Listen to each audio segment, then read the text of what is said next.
folks. Welcome to another edition of the Ominous Hour. Let me rattle down the background a little bit. I think this contemplative piece is a good background for today's subject. The title of today's talk is going to be the spiritual difference between rationalization and rational thought. Okay, so let me just get a couple more percent off the background so we don't get anybody complaining about the music being too loud. Okay, this is one of those topics that I need to do some definitions on before I launch into, or I'm going to lose many of the potential audience before they even get past the first points I want to make. So let's just dissect the title a little bit before we get into the meat of the matter. What do I mean by spiritual? This is a very, very important thing to define before we talk about anything. And I'm going to explain why. My definition of what is spiritual is anything that involves the creation of a thought, the expression of a thought,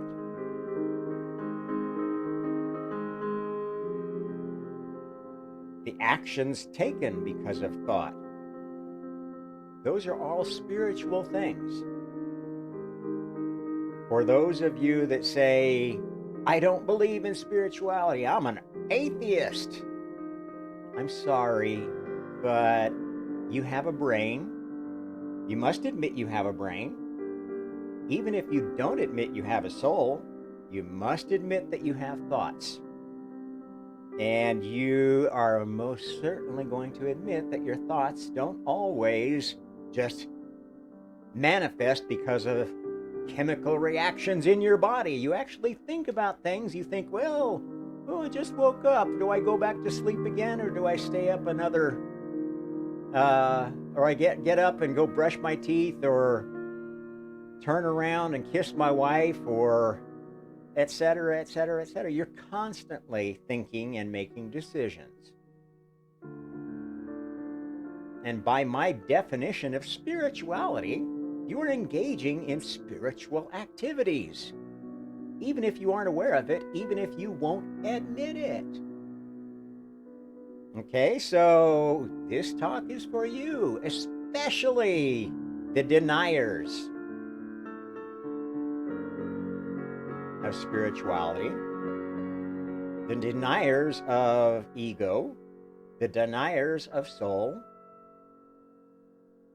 the deniers of God or gods or some creative force that somehow allows you to have your own creative force, but limits it in ways that can be very frustrating to you, even if you're a law of attraction aficionado.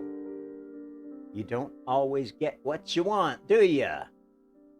Should have listened to Mick Jagger when he sang that song. Okay, the spiritual difference between rationalization. What is a rationalization? Think about it. A rationalization is your brain thinking, using its spiritual ability to come to a conclusion that supports your desired way of viewing the world. This is rationalization, supporting your point of view through your brain's reasoning process, through your own spiritual capabilities. And this is why different people, looking at the same data, come to different conclusions about what is right or wrong, because they're all working on limited information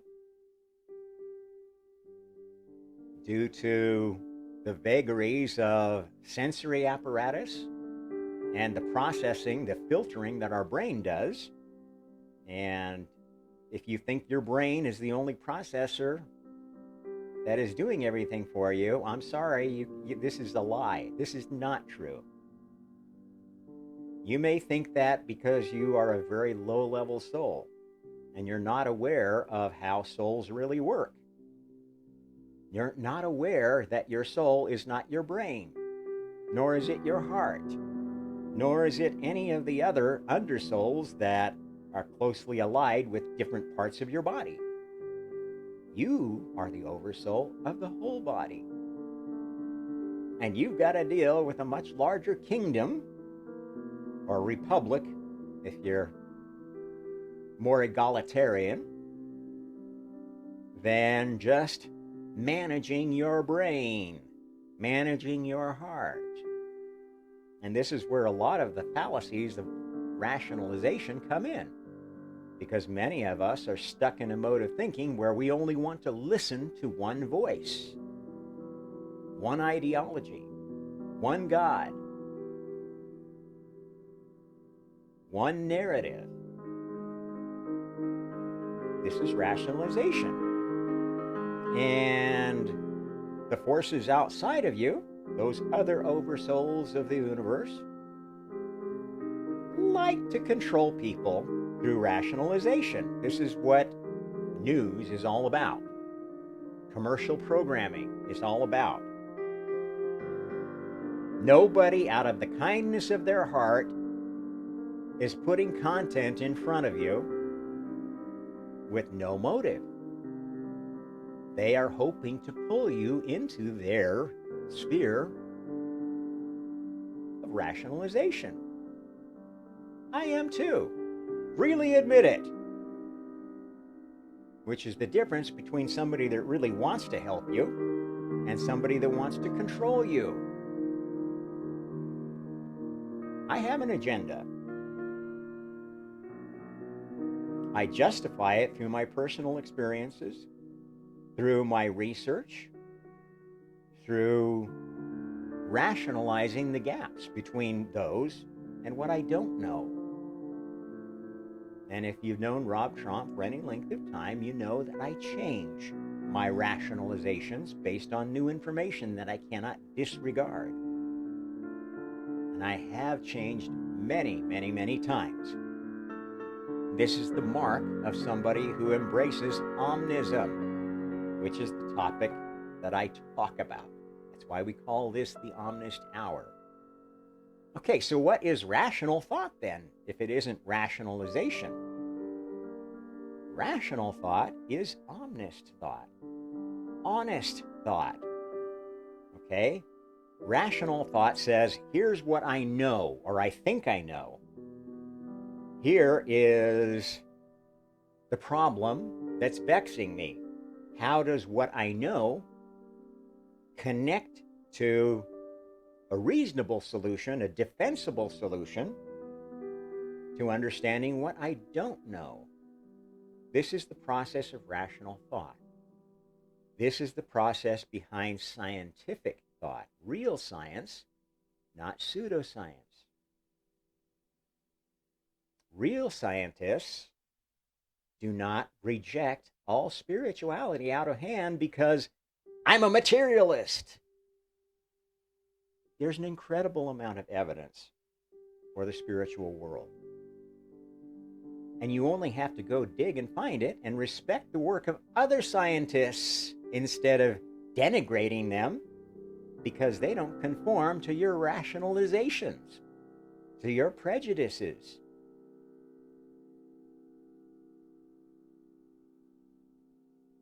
Okay, so where does spirituality fit in all this? What I'm telling you is that you really cannot get any better at discerning between rationalization and rational thought unless you have the humility to admit to some of the spiritual truths that I have been telling you about. What is spiritual truth 1? that your experience, your personal experience, is valuable, but it's no more valuable than anyone else's.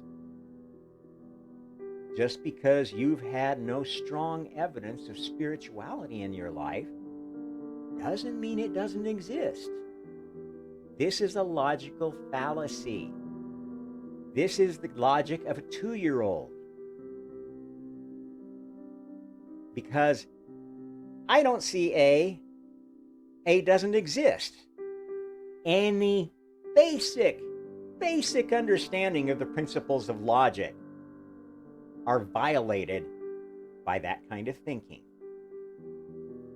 And that is done by the greatest scientists in their field, the greatest theologians in their religion. All, when it suits them, use the logic of 2-year-olds to justify their position when they're challenged in a way that they can't respond. This is the natural defense response of the ego. It's not a bad thing. And those who try to kill their ego are even worse, because when they're challenged, they go, well, you just don't understand because you're not as enlightened in me. Oh, I feel so sorry for you. I hope you will come to be enlightened like Guru Babaganda enlightened me and made me such the wonderful person I am that, oh, everything just pours over me. It's all an illusion. It's all an illusion. I'm going to get back to source. I'm going to get back to nirvana. If I just believe, if I just meditate, if I blah, blah, blah, blah, blah, blah, blah, blah. I'm sorry.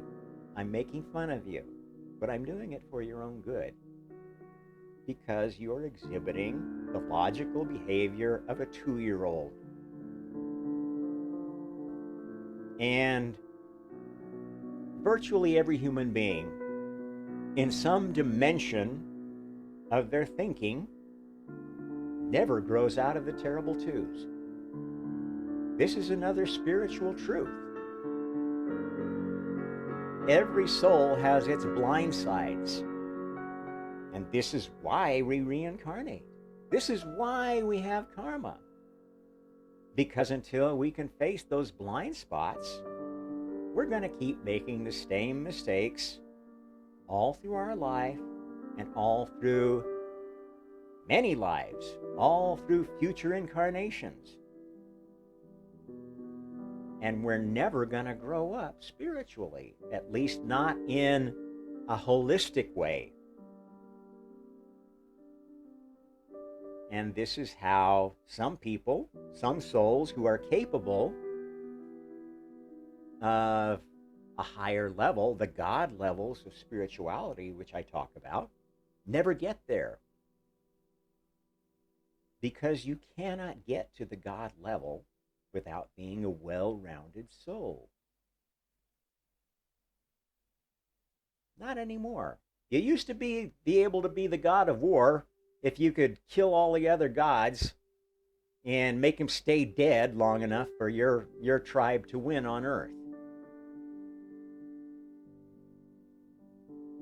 That's what's in the Bible. That's what's in the Sumerian text. That's what's in the Vedas. It doesn't work that way anymore. Never will work that way again. Anyone thinking that they're going to bring back this golden age of Hindu supremacy, Muslim supremacy, Christian supremacy, Titan supremacy, Olympian god supremacy, goddess supremacy, draconian supremacy. You're all living in a fantasy world, which cannot be borne out by just looking at the world around you. Looking at the variety of points of view, how successful or unsuccessful they are in people's lives, how spiritual entities work on us these days. Do you see gods flying around in the sky? Well, sometimes we see what might be extraterrestrial craft, unexplained aerial phenomenon. Are those evidences of gods? Godlike beings that created humanity and are coming back to save us? Oh, a lot of you would like to believe that. And you're entitled to that belief, but it is a rationalization. It's a happy fantasy that you are clinging to without consuming all the evidence.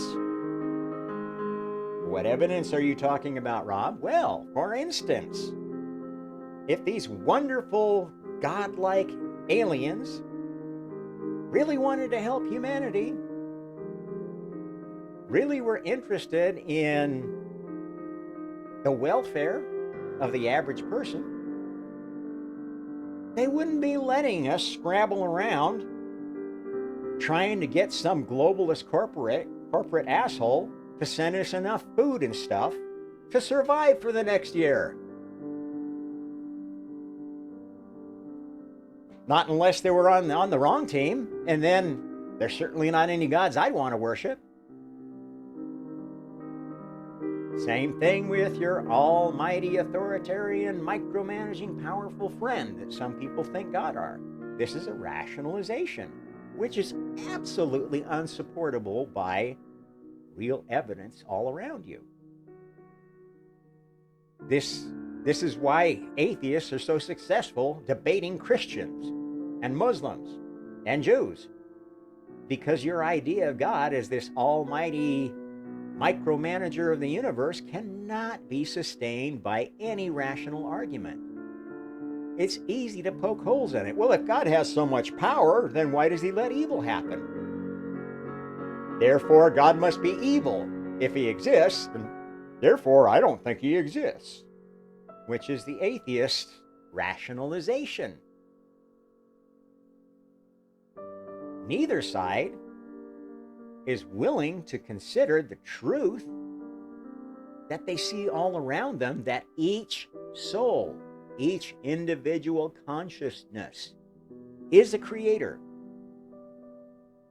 but not an equal creator, not like this law of attraction nonsense where, oh, if I could just imagine whatever I want, then everything will good come in my life, and I will have all the perfection in the world, and I can write books about it and make millions of dollars and have lots of followers that I can teach to do the same thing. Rationalization.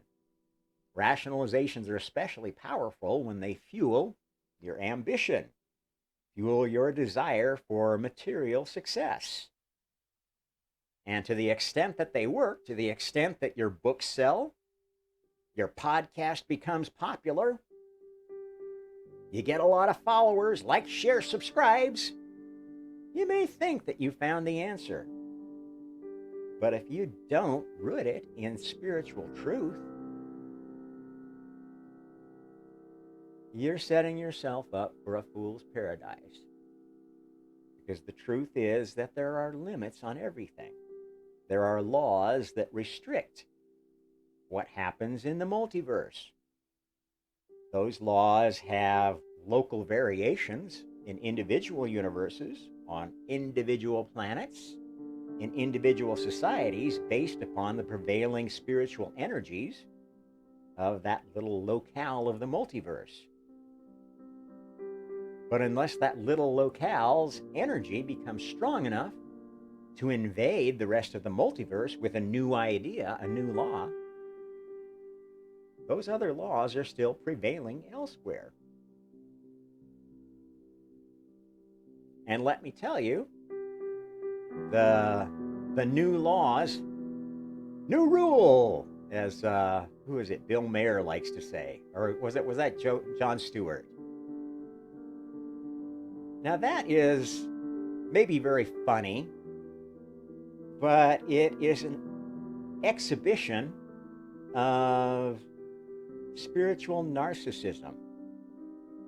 Thinking that because my ideas are better than everybody else's, that all I have to do is make new rules on TV and suddenly they become law. There are people doing that to this very day in all countries, on all news outlets, in commercial entertainment, everywhere. Why are they doing it? Partly because they actually think they're gods, partly because they don't believe in God and they want to make a bunch of money before they die and enjoy it. Well, if that's your bag, go for it. But I'm telling you, you're going to regret some of the decisions you made when you die and you find out you're not lying in the ground. You're getting to experience the real version of a near-death experience. Which if you go out and look at the vast range of near-death experiences people have, you can condense some ideas of what's going to be happening to you. And it's a very karmic experience.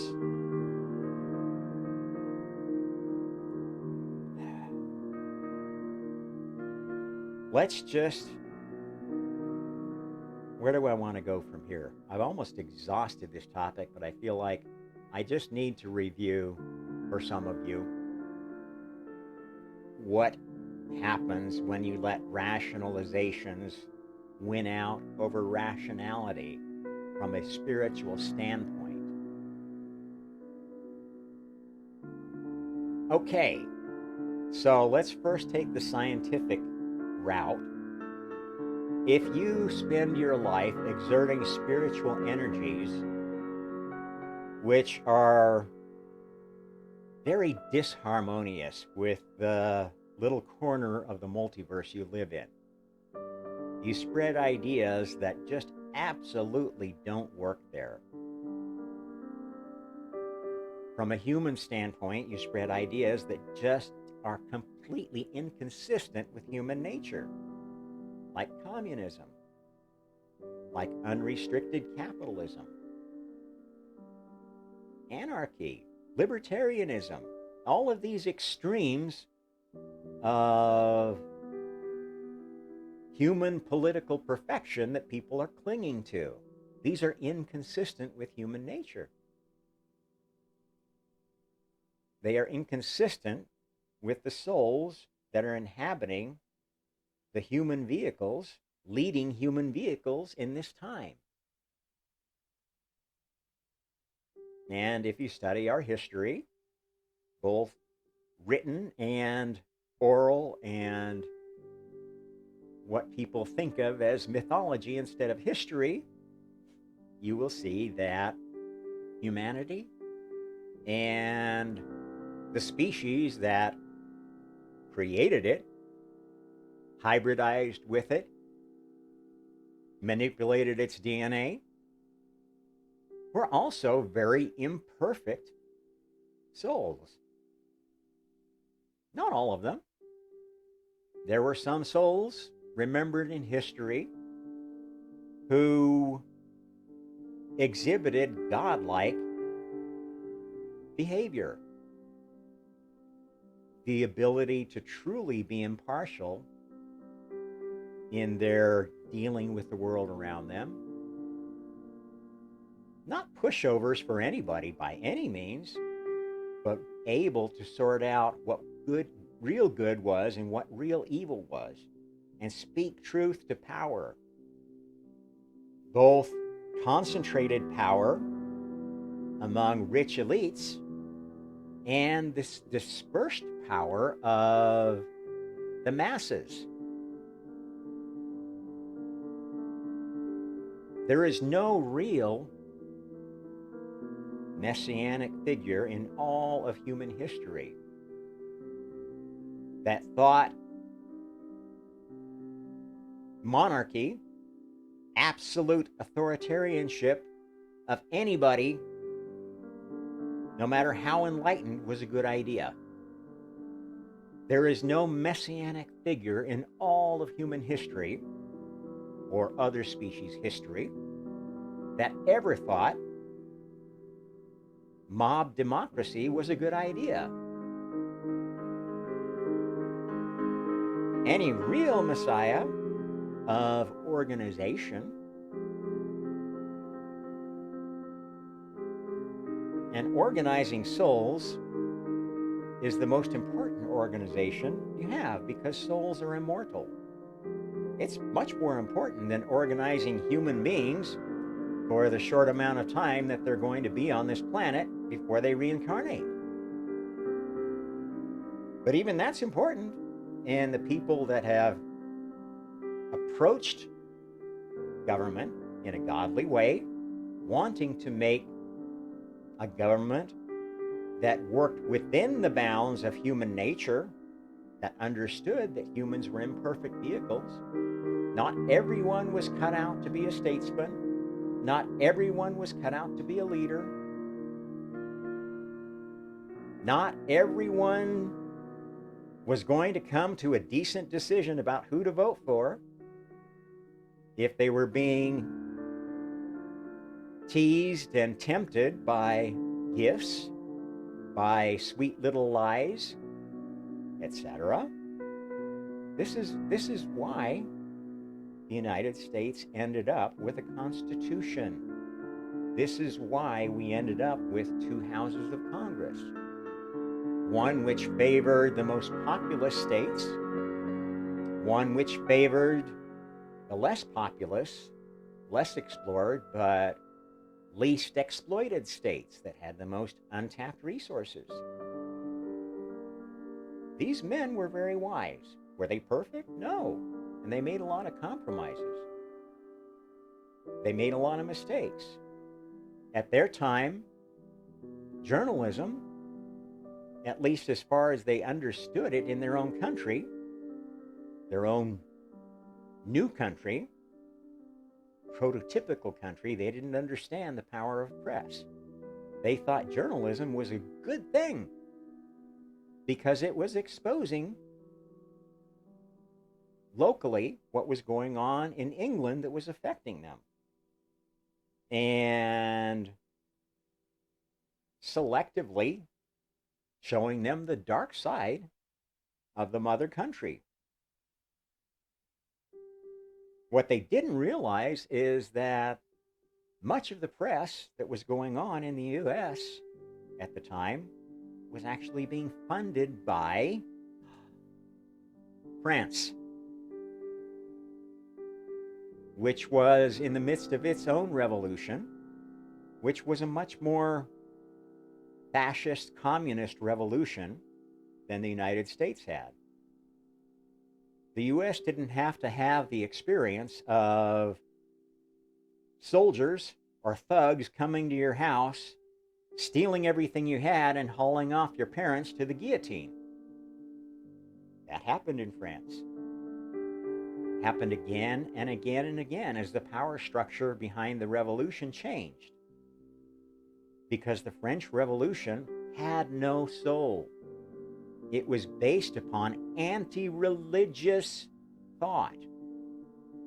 It blamed the tie between the churches, mostly Catholic, and nobility for all their problems, and made religion the enemy. Made anybody who had a cent earned through their own hard work and managing their money better than some drunkard who lay around in taverns complaining about the government. They went to the guillotine if they weren't lucky enough to be among the few that escaped to England. And a large part of the UK's success in the colonial era was not because of its colonies. The colonies actually never made money. England's success culturally and artistically and spiritually in the 1800s had a lot more to do with refugees fleeing from France and other parts of Europe that were in the grip of anti-religious communist thought, which was already taking shape long before Marx and Engels decided to codify it with the Communist Manifesto. This is truth. You can do your own research. If you think I'm wrong, you can come on and debate me and present all your evidence, and I will refute it. Because I've done my own research.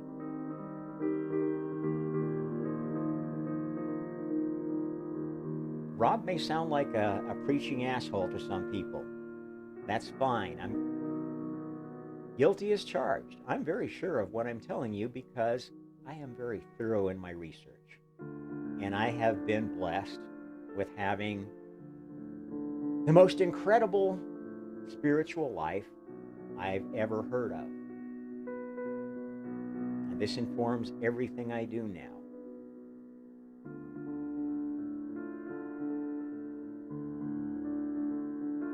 So, what does this mean for you? If you're still listening to me,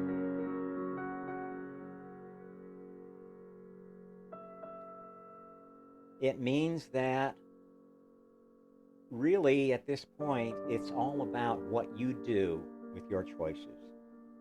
There are forces in play right now that are going to be coming into a grinding conclusion. And there's very little any one individual can do to affect the end game of this day of creation. If you have a large following and you're listening to me and you think, gosh, this guy makes sense, bring me on your damn show. Let me talk a little bit. Debate me. Maybe your folks will learn something. Who knows?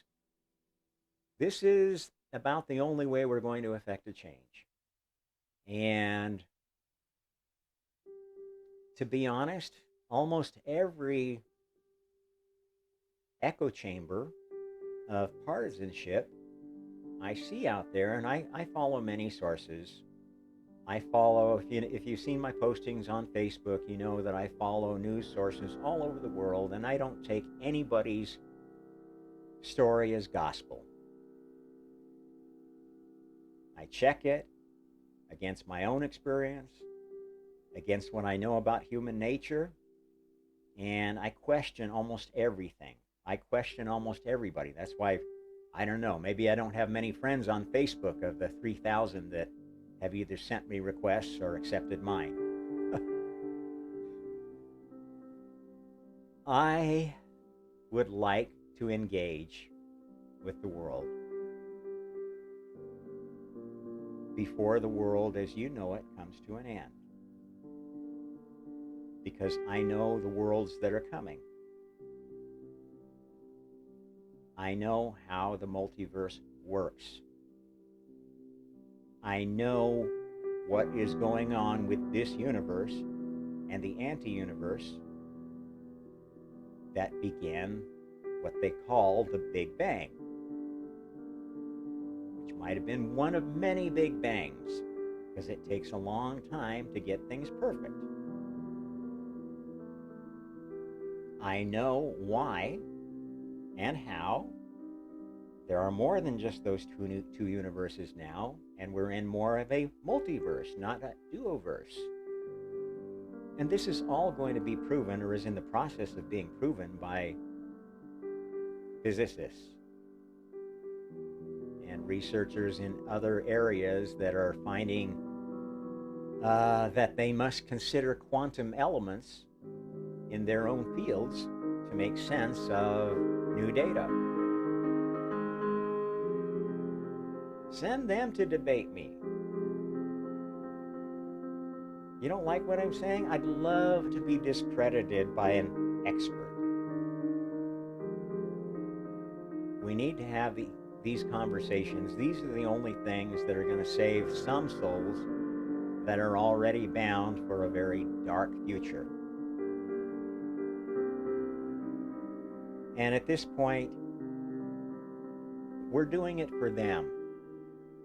Because if you've listened to what I've been telling you about the truth, you know that God's team has already won. We've already perfected karma enough to start driving the dark souls away from the light souls. It's going to be happening on this planet. It is happening on this planet as we speak. That's why I keep telling you that heaven's not going to be the same place you thought it was going to be 10, 20, 30, 1,000 years ago. There's a new sheriff in town, and her name is Karma. And she works for the best organization of spiritual scientists ever started by a great leader, a great father, who is all about not unconditional love, tough love, because tough love is the only real love that a parent gives. Unconditional love is irresponsible love. If you ignore bad behavior, it becomes magnified. It becomes, oh, entitled. I got away with that. Gee, maybe I can get away with this now. Ooh, I got away with that. Maybe I can do this. And you only have to look at what's happening around the world today to see where that leads. That leads to rioters being called peaceful protesters. Murderers being let go because of political agendas. This is not rational thought. This is rationalization. And this is just how bad it can be, and illustrates exactly why it's a very spiritual issue. If you can rationalize evil, if you can rationalize souls stepping all over each other's sovereignty in the name of the better good, the greater good, the good of all, you are becoming evil. You are rationalizing yourself into an evil corner from which your soul is going to have a very hard time escaping. Because I absolutely promise you that when you die, once you get past the inviting bright light, love, infinite knowledge gate of heaven, you are going to face a life review. And you are going to see every single thing you did, every single rationalization that allowed you to hurt someone else, to willfully step on someone else's sovereignty, to enable evil to happen around you. And this is what karma is. It's really tough to see the truth of ourselves with all the rationalizations stripped away. And it will drive some of you crazy. And you will think, oh man, I could never recover from all that. I might as well join the bad guys. And that will be a choice. And you can go live in Borg's universe. You can go claw and scrape and murder and abuse and manipulate to your heart's content to try to get to the top of that rat hill. Because that's what it is. It's a rat hill. It's a hill of mind-controlling spiders, all wanting to get to be the queen of the hive. And if that's what you want, by God, you're going to get it faster than you can possibly imagine. One or two more incarnations on this planet, and you're going to be done. You'll never see Earth again. Possibly. I don't know. There's redemption for everyone, but you got to make the right choices. You don't just say, I believe in Jesus. I'm saved. All my sins are forgiven because Jesus took them off me. Oh. Sorry, it doesn't work like that. I may be offending 90% of the Christian world, 90% of the book-believing world, but I'm telling you the fucking truth. It does not work like that. You got to pay your dues as a soul to earn a spot on God's team. Because God's team is about constructive, responsible creation, improving the condition for all souls who want to live by the evolving and well-tested rules of God's universe and the other universes which basically play in that same realm. And if you've listened to my talking about the multiverse, this is what's going on with other gods. When you get to the God level, you get your own universe of creation. And you can build it upon the models presented by God's universe. You can build your universe upon any of the timestamps that God has given you of different versions of the laws of creation. If you're not satisfied with the latest law of karma, there's plenty of gods out there that have universes where you can fly around on flying carpets and throw thunderbolts at each other and act like a bunch of spoiled kid gods. Yeah, you can still do that.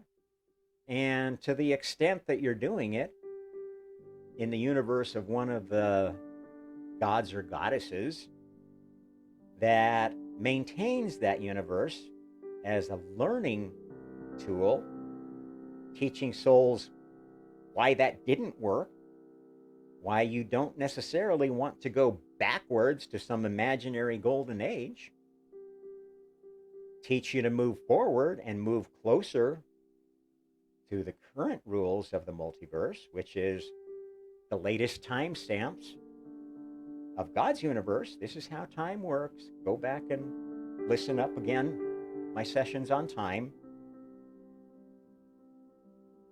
But you're making a choice here. And to the extent that you're making it unconsciously, you are probably getting pulled in the direction of the dark place. Because real gods that are on God's team, they don't lie about what they're doing. Okay? The real senior creators don't tell you, I'm Jesus. Believe everything I say because I'm talking right into your brain and I'm Jesus. They don't play these imposter games. They are very subtle in their workings. They are like the Jiminy Cricket conscience, that is this other voice saying, you know what, I'm really not sure you're going to feel good about yourself if you keep on this path. Are you sure this is a decision you want to make in your life? They give you pause for thought. They give you inspiration. They don't download buckets of bullshit into your brain. And believe me, if you've ever run across one of these people that is all about their spirit guides, telling them what to do, telling them the future, telling them bright little fairy tales about what's going on now, you know just how easy it is to be turned to the dark side by these evil entities. This is not how God's team interacts with other free souls. Lying, manipulating, controlling. This is how the enemy works. The enemy, which is what Satan really means. Lucifer is not Satan. The fallen angels were not satanic beings. The truth is that the so-called fallen angels were the ones, the old gods, who, along with the real God, said, you know what? We're going to go with you and we're going to go start trying out reincarnation and karma ourselves. Because it's not fair to expect all the other souls in the multiverse to accept these new laws without us submitting to them too. And this is how much the real God And the real senior creators loved you. That they fell and they had to work their way back up from nothing, just like you do in every incarnation.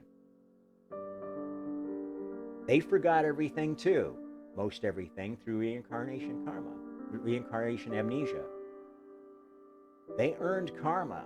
They did bad things and they found out things about themselves that weren't too nice. All of them, including the first creator, God. He had probably the hardest time facing his perfected creation and never gave up.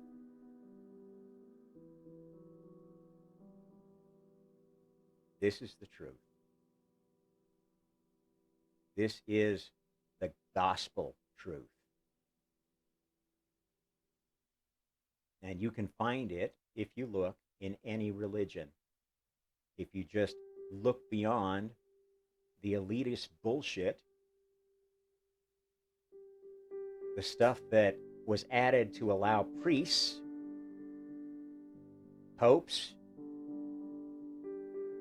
kings, etc., to claim that they were the direct representative of God on earth. Now that's got to be one of the most harmful rationalizations there is. Because anyone who knows anything about power knows power corrupts, and absolute power corrupts absolutely.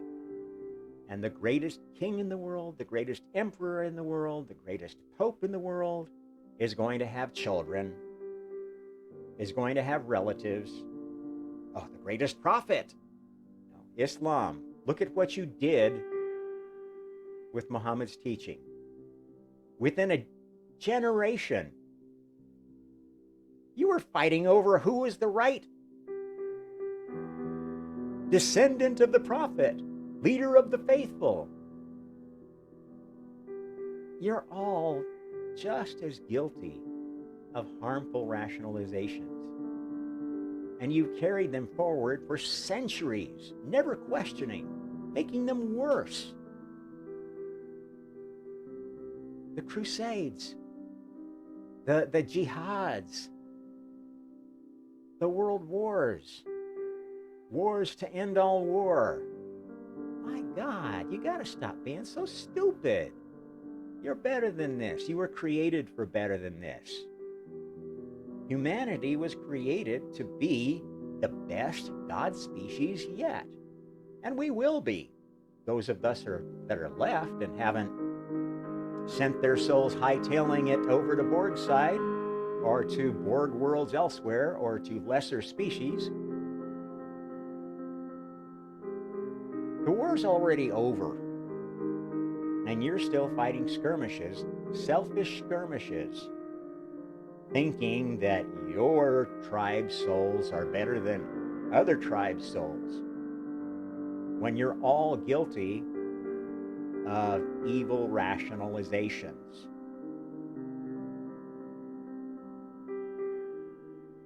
Stop doing it. If you can't figure out what's right now, at least don't do what's wrong. If you can't get along with your government, with your neighbors, find a way to disconnect as much as you can without driving yourself insane with hate and joining some tribe of revolutionaries that's going to make things worse.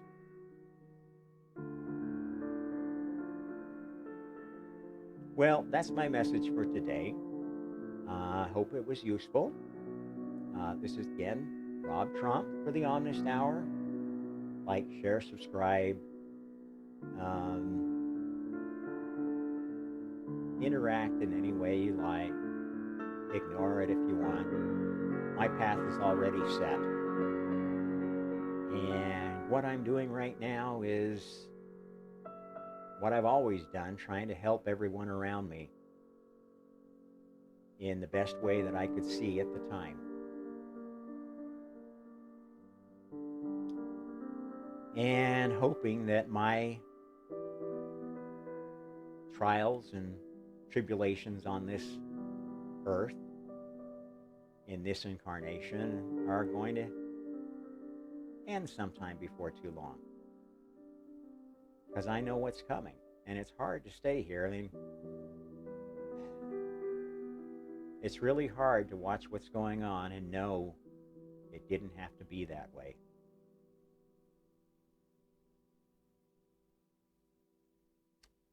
Anyway, for the Omnist Hour, we'll see you next time.